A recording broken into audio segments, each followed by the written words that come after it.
Hey all, this is Travis. This is the first installment of Unsolicited Guitar Advice.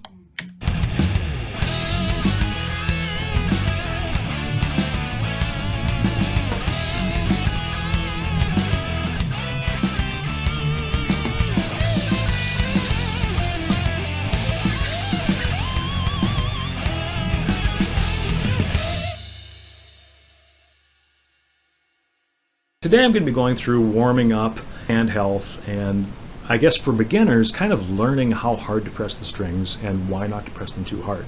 At the end of the the Les Paul thinning the neck video, I played a little jam track thing, and the playing was pretty stiff. It was okay, but my hands were legitimately not warmed up. My mind wasn't warmed up either on it.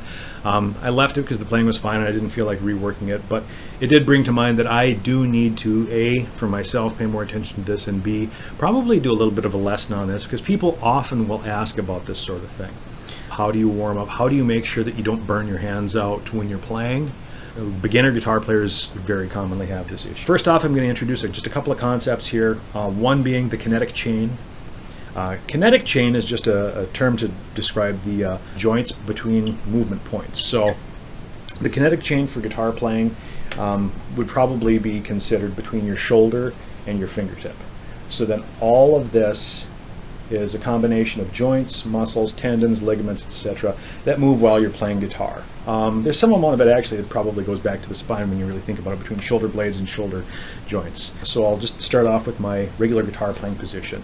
I am a left knee, as a right-handed guitar player, I'm a left knee holder. So this is basically sort of like a classical position. The reason I started this way was I had an old Mel Bay book when I first started playing the guitar, and it said, this is how you hold the guitar. And so that's what I did. And I've done it ever since. A lot of people play this way, which you can do. Just be aware that it does create tension in your shoulder, and it can lead to long-term effects. That's what Steve Vai was relating in his videos. The big thing is that you want your playing position, whether seated or standing, to be comfortable and to be, so you can be relaxed throughout all of your joints, not just in your hands. You don't want your wrist to be crooked too much like that. You want your wrist to be at a reasonable angle. You want your muscles to be as relaxed as they can possibly be, your joints to be as relaxed as they can possibly be. So getting into the warm-up, the first thing that you want to do, you don't start with stretching. Don't start with stretching at all. Don't even really need a guitar to start off. Start off just by getting some blood flow through your arms into your hands. Whether it's shaking out, just go through regular range of motion stuff. Just do some things, You can find a rag to roll up. You can find a tennis ball to squeeze on. You can just do this sort of thing.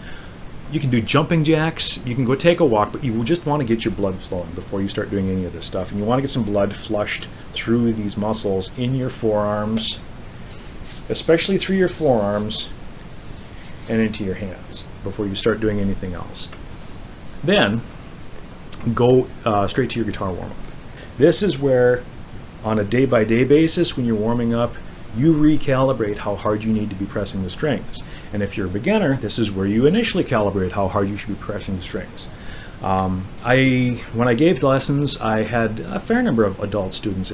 The problem that almost every adult learner has with playing the guitar is that they have plenty of gross strength. They have overall plenty of strength in their hands and arms to play the guitar, but they don't have the coordination, because no beginner does. So the compensation becomes, okay, if you're trying to say we're playing an E chord here, right? Okay, well, if you aren't able to quite get the fingers positioned just right, there's a compensation where you tend to squeeze harder, because your brain doesn't really know what to do, because you haven't developed the neural pathways to have the coordination. You need to be able to move your fingers certain ways. You need to develop that mobility, just to develop the mental signal to have the mobility. And when you haven't done that, you just grip harder. And so it's what we call the death grip or the death claw. And people who develop that very often will play for a little bit of time, and then they're just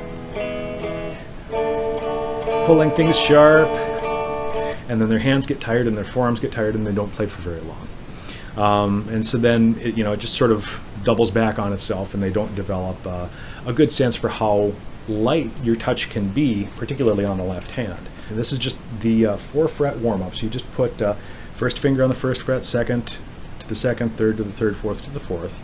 Starting on the low E, and you're just moving string to string. It's just 1, 2, 3, 4. Next string. Next string. Next string. Next string. And then the high E. And then backwards. And while you're doing this, and if you're a beginner, don't do it that quickly. Do it slower. Do it as slowly as you need to sound each note clearly and cleanly. So you want to find out how little pressure you need to put on the string to get the note to sound. And that's as little as I need for this first finger on the first fret.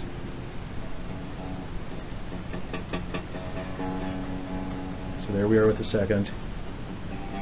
There's the third. There's the fourth.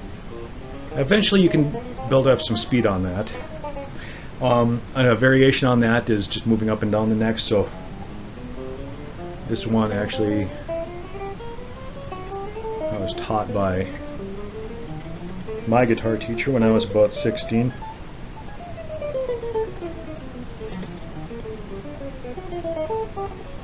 You know, obviously that's faster than you would, often do for warming up. But once again, part of it depends. I've been playing the guitar for over 30 years, so some of that's going to be sort of built up already. But if you're a beginner, it doesn't hurt to do it slowly. It's good to do it slowly. It's good to do it as slowly as you need to, and work on that for like 5 minutes. Particularly if you're a beginner, or if you're really cold. There are other things that you can do if you know scales. You can go and run scales.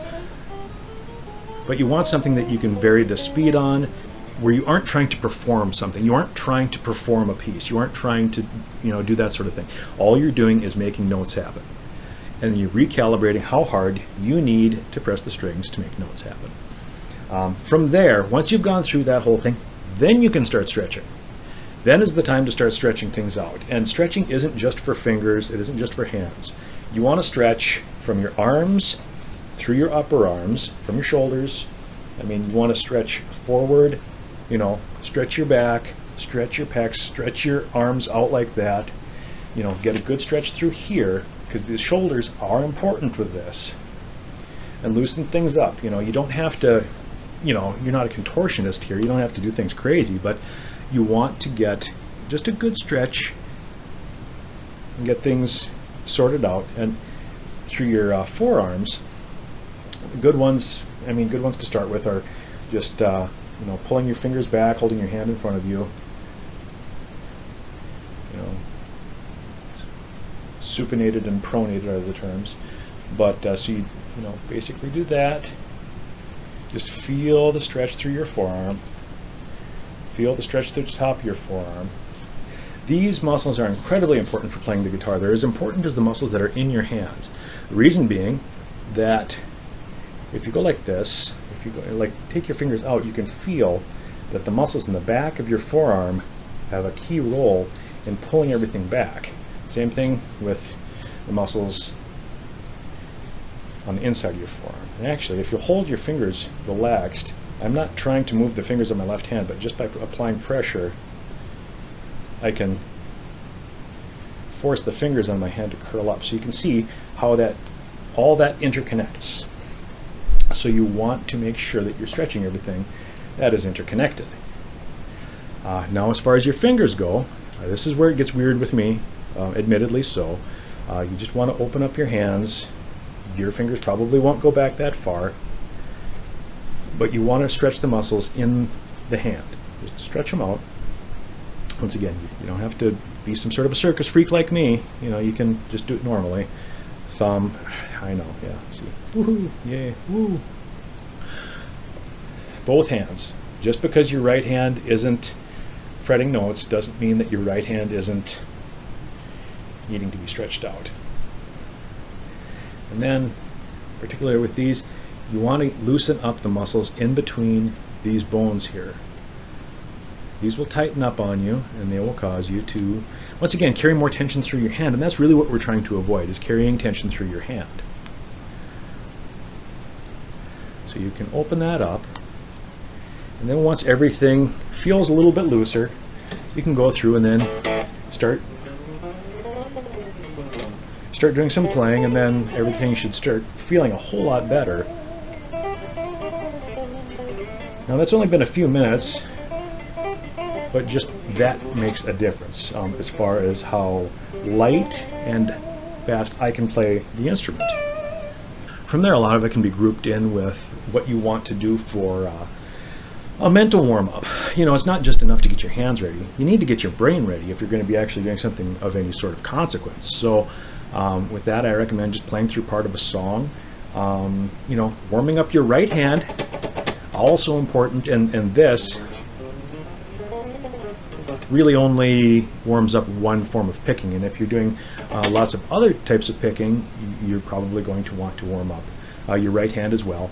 And depending on what you're doing, that may also affect your whole right arm warm up too.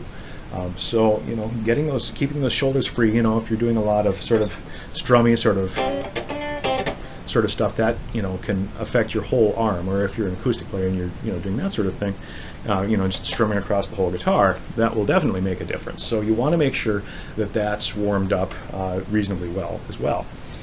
And then really it kind of comes down to warming up on the things that you're actually going to be playing. So if you're you know, going to be practicing a part, if you're going to be doing a band rehearsal, if you're going to be doing something, you know, running parts of the songs, if you're in a band having a warm-up song or a sound check song, stuff like that. Now, other things to get sort of calibrated too are like how hard you need to bend.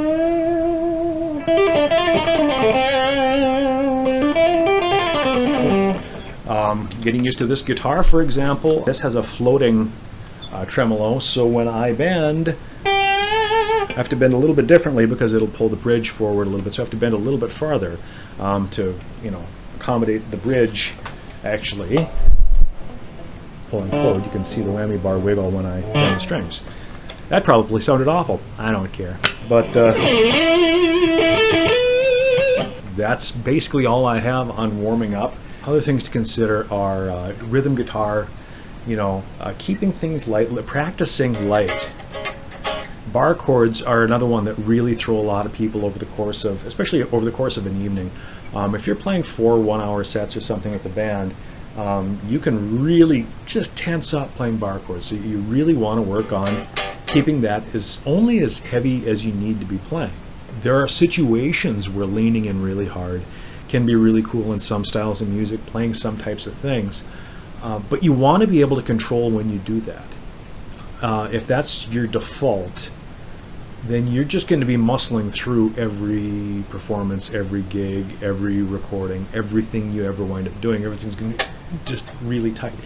And honestly, I don't think that's a sustainable thing. I think even with players, we're starting to see it now in the rock side of the world, where you have players who have played, you know, I mean, a somewhat more athletic form of guitar. Steve Morse has been having some hand problems over the last 5 or so years. Steve Vai, of course, just recently had some hand surgery.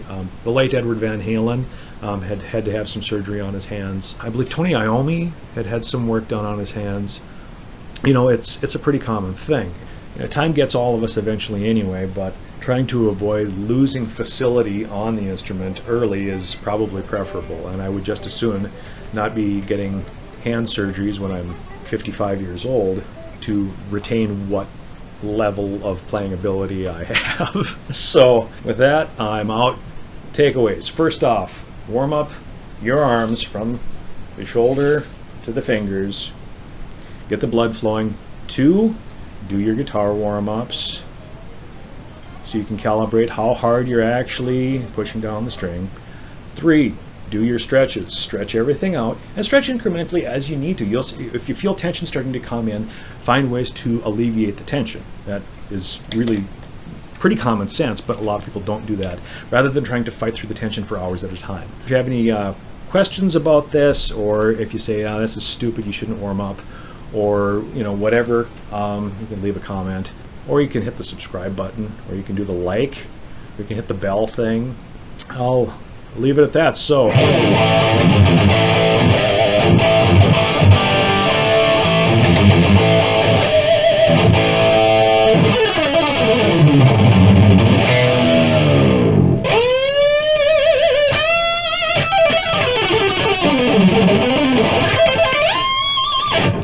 I am warmed up now.